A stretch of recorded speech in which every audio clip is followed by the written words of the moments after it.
Hola, te doy la bienvenida a un nuevo episodio de Voces Megas, el podcast donde vamos a aprender esta habilidad de oratoria creativa que a mí me ha cambiado la vida completamente a nivel profesional y quiero compartir contigo lo que me ha ido ayudando, las cosas que he ido descubriendo al desarrollar esta habilidad en su dimensión bilingüe, no solo en español, también en inglés. Así que vas a aprender cómo puedes, sobre todo si eres un profesional, una persona que estás emprendiendo y estás liderando equipos o tienes que dar muchas charlas, muchas presentaciones o crear contenido en redes sociales y te apetece pasarte al formato vídeo hablando en cámara. Y esto del oratorio, hablar en público, esta cosa de empezar a comunicar desde aquí es algo que te supone un enorme reto, te genera mucha ansiedad, muchos nervios, no sabes cómo por dónde empezar a mejorarla o sobre todo ni siquiera te sabes que es algo que puedes mejorar y que puedes al final comunicar en cualquier escenario desde tu estilo único.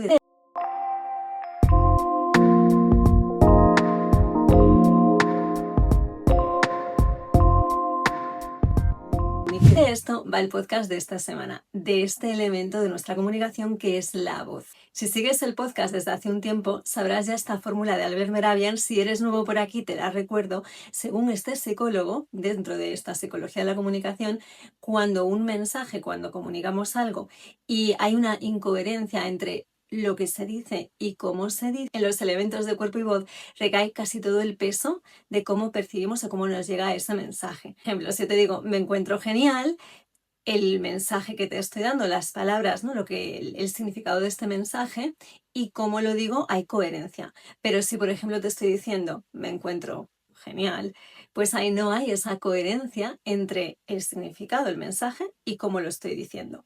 Vale, pues aquí es donde esta fórmula de comunicación que apunta Albert Mehrabian, la voz y el cuerpo se llevan todo el peso y es un tema de psicología evolutiva, de cómo especie hemos evolucionado para pillar esos momentos de incoherencia, ¿no? Donde hay microgestos o formas donde la voz está vibrando que nos hacen pensar, uy, esta persona me la quiere colar.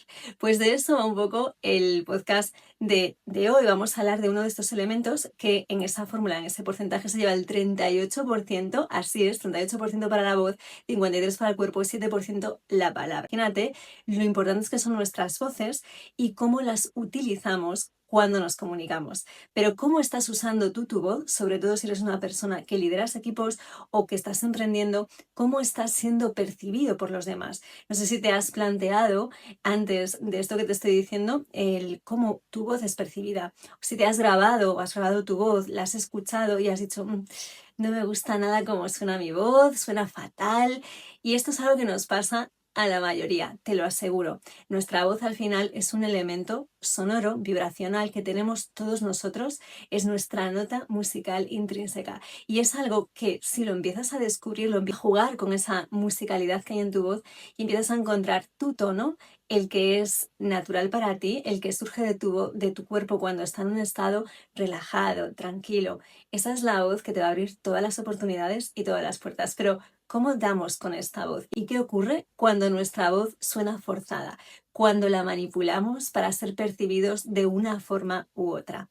Pues esto va el podcast de hoy. Y especialmente te lo digo a ti, si eres profesional, si eres una mujer emprendedora, estás liderando equipos, te encuentras en estas salas donde tienes que dar presentaciones y estás rodeada muchas veces más de hombres que de otras compañeras, de otras mujeres, y no sabemos muy bien cómo suena una voz que lidera en femenino, cómo emprende, cómo suena una voz que emprende en femenino, ¿no? Así que este podcast va de voces en femenino, va de voces de mujeres y de la historia de estas voces, de cómo han sonado eso a lo largo de la historia y de cómo se han ido a veces a un extremo u a otro sin encontrar ese punto intermedio por desconocer o tener referentes de cómo suena una voz que lidera y mucho más cómo suena una voz que lidera en un contexto internacional, porque entonces aquí ya muchas de nosotras que somos hablantes de español estamos perdidas, no sabemos qué referentes tomar y a veces tomamos los referentes incorrectos y eso genera más inseguridad, más bloqueo y nos hace cuestionarnos muchísimo, esto que se conoce como el síndrome de la impostora, nos hace cuestionar nuestra capacidad, nuestras capacidades profesionales que ya están más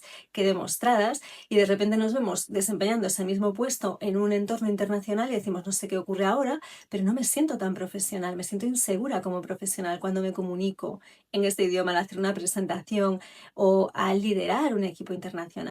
Antes de irme a la parte de voces, voy a hacerte una anotación de la psicología de la comunicación relacionada con los estilos de comunicación. Dejo un enlace a un vídeo donde te hablo un poquito más de esto de los estilos de comunicación, porque es algo importante para lo que te voy a comentar ahora en relación a nuestras voces. Hay 3 estilos de comunicación claramente que se pueden distinguir con claridad, que son, por un lado, el estilo de comunicación pasiva, por otro lado, el agresivo y por otro lado, el asertivo. El asertivo, digamos que es el estilo de comunicación que nos interesa más desarrollar a todos nosotros, pero muchas veces por nuestro desarrollo cuando éramos pequeñitos o luego más adelante, adquirimos otra forma de percibir la realidad que nos lleva a comunicarnos desde un estilo pasivo o un estilo agresivo. En nuestra voz, ambos estilos se manifiestan claramente. En el estilo de comunicación pasiva nos encontramos a personas que tienen creencias sobre sus capacidades, pues hay una inseguridad, ¿no? Hay una baja autoestima y luego es un estilo de comunicación que parece que pide permiso para existir. Una complacencia, esto del people pleasing dentro de este estilo. Pero luego tenemos el pasivo agresivo, que sí muestra esa agresividad, pero la muestra enmascarada, ¿no? Y luego nos vamos al estilo agresivo, que sería muy similar al pasivo en el sentido de que hay una inseguridad en ambos. Parten de personas que tienen esa autoestima baja o hay una inseguridad, pero en el agresivo se manifiesta a través de esa emoción de rabia, se manifiesta con ataques directos, se manifiesta con una falta de empatía. Entonces nos iríamos a este otro extremo. Ambos extremos, evidentemente, no son estilos de comunicación que se consideren apropiados en el liderazgo, nos iríamos más a la asertividad. Un estilo de comunicación asertiva es aquel donde reconozco que tengo necesidades, pero te las comunico de forma que empatizo también con las tuyas y hay una compasión y una empatía con relación a cómo me relaciono con el otro. Entonces, digamos que es el estilo donde suena una voz que lidera, que es el más apropiado según esta psicología, ¿vale? Según la psicología de la comunicación. ¿Qué ocurre entonces? ¿Cómo suena una voz que se va a este extremo, ¿vale? A este lado de aquí del estilo de comunicación más pasiva, ¿vale? Pues la voz que pide permiso por existir, la voz que complace, ¿no? Que dice, yo no soy una amenaza, no te preocupes.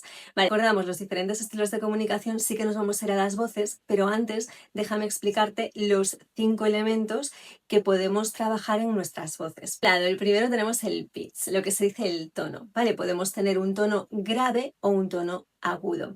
Cada uno de nosotros podemos, y esto se hace mucho cuando vas a, por ejemplo, aprender a cantar, ¿no? En estas técnicas de voz, pues descubrimos nuestro registro, cómo nuestra voz está siendo proyectada cuando estás en un estado relajado y natural, ¿no? Y ahí pues tu voz tiende a más graves o a más agudos. Esto está muy bien para que vayas tomando conciencia de lo que es tu voz y de dónde se encuentra en ese baremo de frecuencias. Hay voces más graves, voces más agudas. El primer elemento, el tono. Luego, el segundo, nos vamos a ir a el timbre. El timbre es el color de tu voz, es decir, lo que hace reconocible y única tu voz frente a otras, ¿no? El tercer elemento tenemos el volumen, la intensidad, ¿no? Con la que estamos proyectando esa voz, si es con más o menor fuerza, ese volumen. Y luego tenemos la resonancia, que es como nuestra voz resuena en nuestro cuerpo. La voz está resonando más desde el pecho, más desde la garganta, más desde la cabeza, desde dónde está resonando, la resonancia. Y luego, para terminar, tenemos el ritmo, ¿no? Si estás utilizando la riqueza de la entonación de los silencios, ¿no? De las pausas cuando estás comunicando. Entonces, jugando con estos 5 elementos, puedes transmitir muchísimas cosas con tu voz. Hoy nos vamos a centrar en el primero de los elementos, que es el tono, el pitch. Y cómo las diferentes voces femeninas a lo largo de la historia se fueron de estilos de comunicación pasivo a estilos de comunicación agresivos y cómo encontrar ese punto medio. En el caso, por ejemplo, de cómo suena una voz que se va más a la complacencia, a esa pasividad, tenemos, por ejemplo, las voces que se van a un tono agudo. Así es, me voy a un tono agudo, infantilizo la voz, empieza a sonar más de esta manera que como estaba sonando ahora, y así consigo ese efecto de voz más infantilizada, voz más aguda, voz que parece pedir permiso por existir, una voz que te está diciendo no soy una amenaza. Aquí tenemos el caso de la maravillosa Marilyn Monroe. Es un buen ejemplo de una voz que sí transmite mucha calidez, es una voz cercana, vulnerable, que expresa emoción, pero también te está diciendo no soy una amenaza, no me tomes muy en serio. Africa must be fascinating. Gee, Peggy, A girl like I almost never gets to meet really interesting men. Sometimes my brain gets real starved. Poor little thing. It's a terrible thing to be lonesome, especially in the middle of a crowd. Do you know what I mean?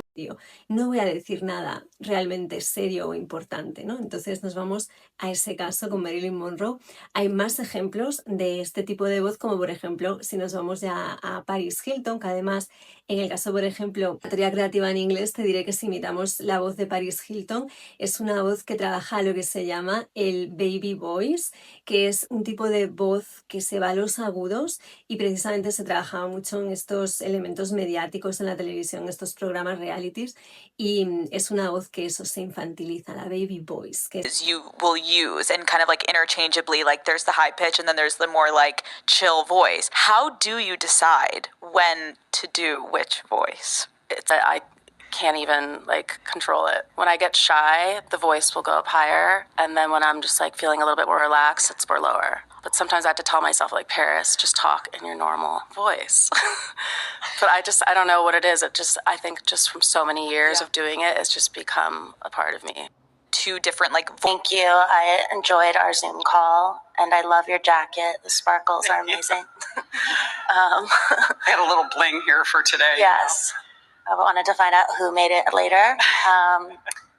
But I think the most important thing is they need access to therapy, counseling, mentorship, and other community-based programs. And I think it's also important to not label these kids as troubled or bad. Es el caso de Paris Hilton, que además tiene aspectos del Valley Girl, que el Valley Girl es un acento que es más regional, en el caso de Paris Hilton es un acento más mediático, el baby voice, pero el Valley Girl, que es algo muy interesante a nivel sociológico, pues es un acento del Valle de San Fernando en Los Ángeles. De hecho hay una peli bastante icónica que se llama Valley Girl, donde lo representan, y es un acento que tiene que ver con cómo se expresan estas mujeres en esta especie de clase social como más elitista de Los Ángeles de la época de los 80, y tiene como muchos like this, like that. Y luego tiene lo que se llama el famoso uptalk, que es cuando acabas las frases subiendo la entonación hacia arriba. Valley Girl impersonation. I have a teenage daughter, so I love that voice appeals to me. I don't know. It's because I watched like a lot of American TV when I was growing up that I just like loving California. It's like makes me really happy. Entonces parece que estás haciendo preguntas en lugar de hablar. Personas que tienen ese uptalk, que hablan de esa forma, transmiten bastante inseguridad porque es como que no estás realmente hablando desde la entonación neutra, sino que estás subiendo a hacer como preguntas todo el rato. Genera como la sensación de inseguridad, ¿no? De que esta persona tiene cierta inseguridad ahí. Entonces que a mí me hace muchísima gracia. De hecho es como bastante el elemento de su voz fue de lo que se hizo muy popular interpretando el personaje que interpreta en The White Lotus, que es Jennifer Coolidge, y tiene como esa voz precisamente, pues todos estos elementos de voz aguda, voz que parece pedir permiso, complaciente. Entonces en la interpretación de Jennifer Coolidge en The White Lotus tienes un clarísimo ejemplo de esta voz. You know what the secret to confidence is? Not caring. Son ejemplos de voces complacientes, people pleasers, que piden permiso por existir, esa pasividad, ¿no? No te preocupes, que no soy una amenaza, esa inocencia, esa también vulnerabilidad y calidez.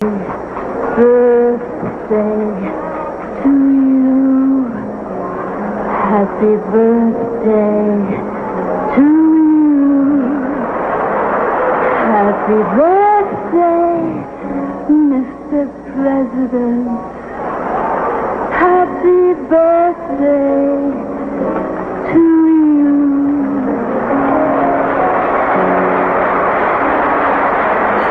Pero que son voces que no se termina uno de tomar muy en serio. ¿Por qué? Porque son tonos agudos que se están forzando, no son tonos agudos naturales.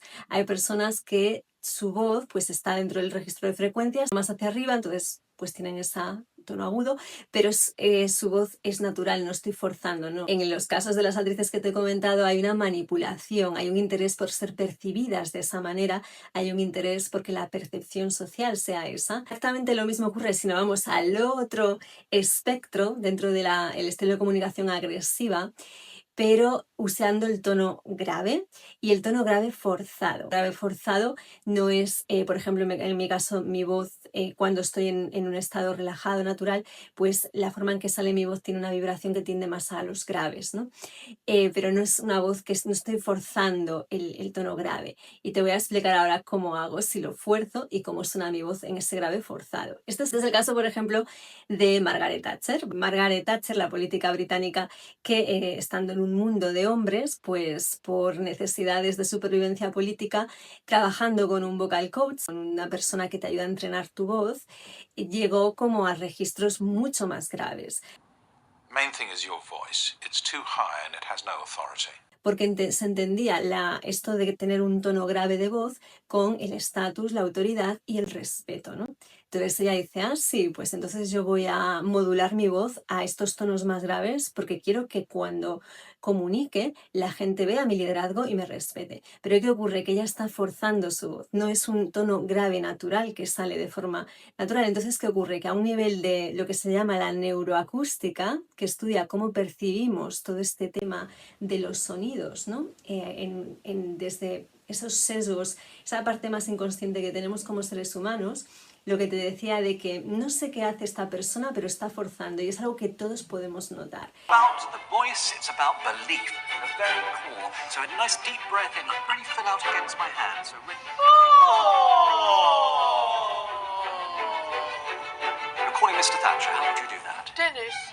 Yes, I want authority, I want conviction, I want Dennis. belief. That's right. One more time. And breathing in and... Dennis! Yes. Sorry. No. Que te la está colando, que te está forzando ahí la cosa. Cuando ocurre eso, en lugar de transmitir seguridad, que esto ocurre igual cuando fuerzas hacia el tono agudo, en lugar de transmitir seguridad, que eso es lo que uno quiere transmitir cuando está liderando, transmites todo lo contrario, transmites inseguridad. ¿Y esto por qué se debe? Pues desde la psicología evolutiva se explica que el perro ladrador poco mordedor, que muchos perros ladradores son pequeños, pues esto viene a ser tiene que ver bastante con esto. Y es que los primates, cuantos más grandes son sus cuerpos, pues tienen esas voces más graves, pero a cuerpo grande, pues más protección, esa capacidad de protegerse, ¿no? Esa seguridad, no necesitan exagerar. Los animales más pequeños, que se asocian a esos tonos más agudos, pues tienen que esforzarse, se perciben como tan poderosos. Entonces al final hay como un elemento a un nivel muy inconsciente, como seres humanos, donde esos tonos graves se asocian, es un sesgo, se asocian a esa autoridad, a ese estatus, a ese poder, ¿no? ¿Qué ocurre? Que como mujeres, si estamos en posiciones profesionales donde estamos liderando y consideramos que tenemos que hacerlo como lo hacen los hombres, nuestra voz también va a manifestar eso. Nuestra voz también va a tener esos tonos más graves que imitan una voz masculina porque pensamos que así es como suena el liderazgo. Y hablando precisamente de personas que manipulan sus voces o las cambian para conseguir ese efecto, ser percibidas de forma que las respeten o que las escuchen, está el caso de Elizabeth Holmes. Si no lo conoces, el caso de Elizabeth Holmes es bastante conocido porque salió un documental que se llama The Dropout, del que te voy a precisamente hablar, y de la interpretación de Amanda Seyfried, que es una interpretación muy buena. Además, en este caso, se sale de sus habituales papeles de character actress, ¿no? De actriz, que normalmente Amanda Seyfried suele hacer personajes ficticios, en este caso elige un personaje real. A mí suele ser de las interpretaciones que más me gustan, sobre todo cuando comparas, ¿no? La persona real y la interpretación de la actriz. En este caso, además, Amanda Seyfried se llevó un Emmy bien merecido por su interpretación porque la clava. Y uno de los aspectos más interesantes de esta interpretación es precisamente la voz, porque Elizabeth Holmes modificó su voz, trabajó para cambiar ese tono de voz para sonar mucho más grave. Esto lo comenta Amanda Seyfried en diferentes entrevistas.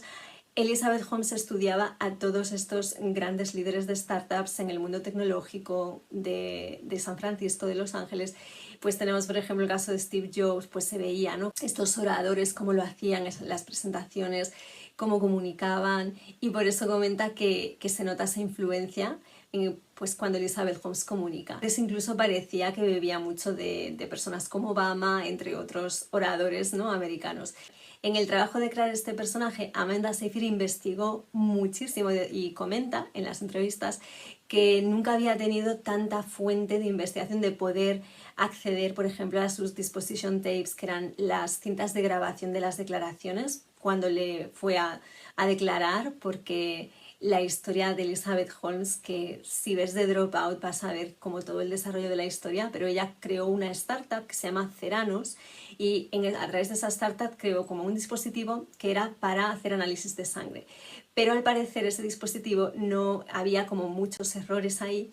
No te quiero destripar un poco lo que ocurre por si no lo has visto, pero digamos que lo que prometía ser una de las grandes fundadoras o CEOs de una startup tecnológica, una mujer, ¿no?, fundando una startup tecnológica, no acabó para nada siendo la visión que Elizabeth Holmes tenía, y la verdad es que es una locura ver la psicología de Elizabeth Holmes, que puede llegar a alguien buscándose cierto éxito. El nivel de manipulación de Elizabeth Holmes es increíble y se ve muy bien representado a lo largo del documental, y uno de los lugares donde podemos ver cómo Elizabeth Holmes está tratando de manipular, ¿no?, a su audiencia es en cómo usa su voz. Here on this earth to make a difference in the world. We're here on this earth to try to make a difference in the world, and so when I found what I felt like I was born to do, I found what I felt like I was born to do, which was to try to help contribute to solving a problem that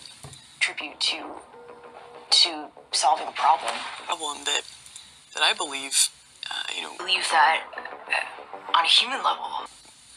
At a human level, there's not a lot that matters more. Access more data will save more lives. Yeah, and the saving more lives piece, I mean, when you're talking about someone that you love, you'd do anything, right? When you're talking about someone you love, you'd do anything, right? Porque se va a un tono de voz grave muy forzado, y para conseguir dar vida a este personaje, que es una persona real, Elizabeth Holmes, Amanda Seyfried tuvo que trabajar muchísimo su elemento vocal. Entonces hablamos de un trabajo de voice artist, un trabajo muy intensivo a nivel de voz. Trabajó con coaches vocales que le ayudaron a dar forma, ¿no?, a su voz, a conseguir ese tono más grave. Ella, si la escuchas en entrevistas, tiene un tono de voz que tiende más a agudos. Okay, ready? Ready? Yep.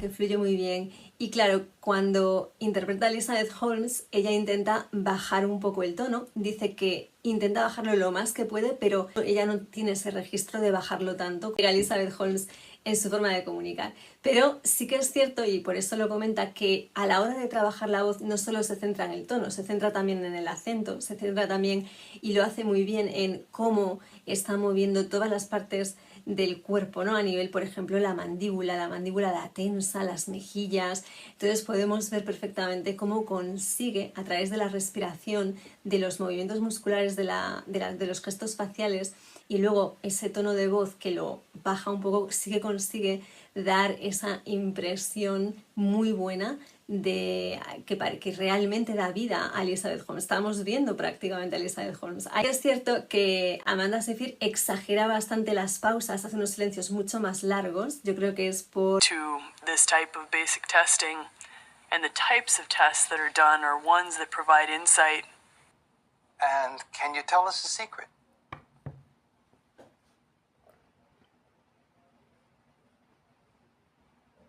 I don't have many secrets. Un tema cinematográfico como para darle mucha más tensión, y lo consigue porque la verdad es que retrata muy bien al personaje. A mí me suelen gustar mucho las interpretaciones donde una actriz hace a una persona real, porque hay todo ese trabajo de investigar, ¿no?, de intentar entender a la persona, de intentar empatizar con ella. Incluso a mí me resulta muy interesante cuando son personalidades como muy conflictivas, en la manipulación tan extrema, las mentiras. Pero la forma en que Amanda Seyfried habla de ella en las entrevistas me parece muy compasiva, y como de haber realmente querido entender su punto de vista y entender la realidad de Elizabeth Holmes, a la que le estaba dando vida, ¿no?, en este en The Dropout. At the same time, I hope that people come to a different point of view about her. Still a human being, and she's a child, and you know, I wish her the best, and am I surprised she got convicted? No, but I was a little surprised, you know, I'm in the middle somewhere. It's weird. Para darte un ejemplo de cómo yo imitaría a Elizabeth Holmes, haciendo un poco de Amanda Seyfried aquí, en mi caso, mi voz, pues el registro natural, como ves, tiende un poco a graves, pero sin ser un tono de grave tan bajo como si me pongo como en la tonalidad de Elizabeth Holmes, ¿no? Intentando como ponerme más en la forma en que comunican los hombres, ¿no? Entonces, en este caso, por ejemplo, una frase que diría Elizabeth Holmes en The Dropout sería esta. Elizabeth Holmes en The Dropout sería: "We are not waiting for permission, we are building something that matters". Vale, como ves aquí, la he dicho en mi tono natural de voz. Como yo la diría, pues estando relajada, tranquilamente, pues me saldría esta, es mi tonalidad de grave. Pero ahora, si bajo el grave, intento como crear ese efecto forzado, un poco a lo Elizabeth Holmes, sería algo así como: "We are not waiting for permission. We are building something that matters". Me voy abajo, ¿ves? Entonces lo hago más grave. Si la infantilizo, me iría más a: We're not waiting for permission. We are building something that matters. Vale, entonces me voy a los agudos. Como ves, puedes jugar con tu voz. Yo ahora te invito a que juegues con ella, que la fuerces un poco para ver hasta dónde llegas en agudos y graves y el efecto que estás comunicando con tu voz, y luego encontrar esa tonalidad media dentro del pitch. Con tu voz puedes viajar a diferentes formas de ver el mundo, de entender la realidad y cómo te relacionas con él. Te puedes ir de los agudos forzados a los graves forzados, o al tono del centro, que es el de la asertividad, que es el que te invito a habitar cada vez más. En este caso, por ejemplo, hay varias preguntas que nos podemos hacer que nos ayudan mucho a encontrar las voces con las que queremos sonar a la hora de emprender, de liderar o de comunicar. ¿Desde dónde habla tu voz cuando lideras? ¿Desde la convicción o desde la necesidad de validación? Si nunca has escuchado una voz como la tuya en posiciones de poder, ¿intentas encajar o crear algo nuevo? Para un líder lo interesante es que te entiendan y poder comunicar para inspirar, para influir, para crear un contexto en el que mueves a las personas hacia un bien común y invisibilizas un poco esa parte más de tu ego. No se trata tanto de autoridad en el sentido de imponerte, se trata más de crear un espacio donde inspiras y mueves a otros eso, hacia el objetivo, los valores que tú tienes o la visión que tú tienes o que se quiere crear. Pero es algo muy habitual que para muchos profesionales, al no tener referentes o al no saber pero cómo suena una voz internacional en inglés que está liderando espacios. Y son preguntas muy importantes que nos tenemos que hacer, porque estás literalmente creando una voz de la nada. Y cómo eliges crearla es lo mismo que una actriz elige crear a un personaje. Algo completamente nuevo. Probablemente eres de las primeras personas, quizá en tu generación o en tu familia, que estás liderando en una posición y lo estás haciendo en inglés, ¿no? O que te atreves a, bueno, pues voy a montar un podcast o un canal, lo voy a hacer en inglés, voy a internacionalizar aquello que hago. Y tal vez no conoces gente en tu entorno cercano que también lo esté haciendo. Y es completamente normal que te encuentres perdida, que te compares, que te sientas impostora. Lo raro sería que no lo sintieras. Creo que lo más normal es sentirlo. Este viaje, mejor acompañada con otros profesionales que están en una situación similar, para mí, sin duda, una de las cosas que más me ayudó en este proceso de crear mi voz en inglés internacional, de empezar a crear contenido en inglés o empezar a moverme en redes, conociendo personas de todos los países del mundo y conocer otras personas como yo, conocer otros emprendedores, otras personas en una situación similar que se estaban atreviendo a hacer lo mismo, ver cómo lo hacían, abrir como mi umbral de posibilidades y de cómo suena una voz internacional, y especialmente si eres pues de habla hispana o si eres española. Yo, por ejemplo, casos como el de Sofía Vergara o el de Salma Hayek, Rosalía, son ejemplos de voces internacionales. Por ejemplo, Rosalía, que acaba de salir a distribuir su último álbum, ¿no? Donde hace como esta incursión en los clásicos, en la ópera, y sale en el show de Jimmy Kimmel, entre otros que la entrevistan. Y verla es tan refrescante. La voz de Rosalía muy auténtica, muy cálida, pero a la vez como que sabe jugar. Tiene como ese punto spanglish, ese punto de jugar con el inglés y el español, como que se da permiso para Da igual el escenario en el que esté o la audiencia con la que esté hablando, si es una audiencia internacional les invita a conocer su origen, le invita a conocer nuestra cultura y me parece una gran embajadora de un gran ejemplo de una voz que lidera desde su centro y desde lo creativo, ¿no? Es una gran oradora creativa. Tu propia voz, ¿cómo la quieres trabajar? Y si quieres compartir conmigo algún ejemplo más de algún trabajo de actuación que te haya llamado mucho la atención por el elemento vocal, también me gustaría mucho que lo compartieras conmigo. Nos vemos por aquí en el siguiente vídeo de Oratoria Creativa.